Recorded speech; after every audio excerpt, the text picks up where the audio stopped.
નમસ્કાર દર્શક મિત્રો, HK ન્યૂઝમાં આપનું હાર્દિક સ્વાગત છે। સાબરકાંઠાના પોશીના પોલીસે ગાંજાની હેરેફેરી કરનાર આરોપી ઝડપ્યો। ₹1.55 લાખના ગાંજા સહિત કુલ ₹3.10 લાખનો મુદ્દામાલ જપ્ત। સાબરકાંઠા જિલ્લામાં માદક પદાર્થોની હેરાફેરી સામે કડક કાર્યવાહી કરવા માટે પોશીના પોલીસે NDPS એક્ટ હેઠળ નોંધપાત્ર સફળતા મેળવી છે। પોલીસે ₹1,55,600 કિંમતનો 3.112 કિલોગ્રામ સૂકો ગાંજો તેમજ વાહન અને મોબાઈલ સહિત કુલ કિંમત ₹3,10,600નો મુદ્દામાલ જપ્ત કરી એક આરોપીને ઝડપી પાડ્યો છે।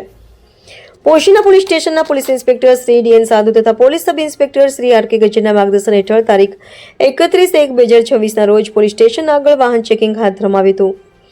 ચેકિંગ દરમિયાન મળેલી બાતમીના આધારે એક સફેદ રંગની WagonR car register number CZ23M4117 અટકાવી તપાસ કરતા તેમાંથી 3.112 કિલોગ્રામ સૂકો ગાંજો મળી આવ્યો હતો। સાથે ₹5,000ની કિંમતનો મોબાઈલ ફોન પણ જપ્ત કરવામાં આવ્યો હતો।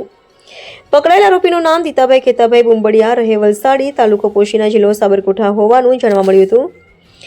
આ બાબતે પોશીના પોલીસે આરોપી સામે NDPS એક્ટ હેઠળ ગુનો દાખલ કરી આગળની કાયદેસરની કાર્યવાહી હાથ ધરી છે। HK news Sabarkantha.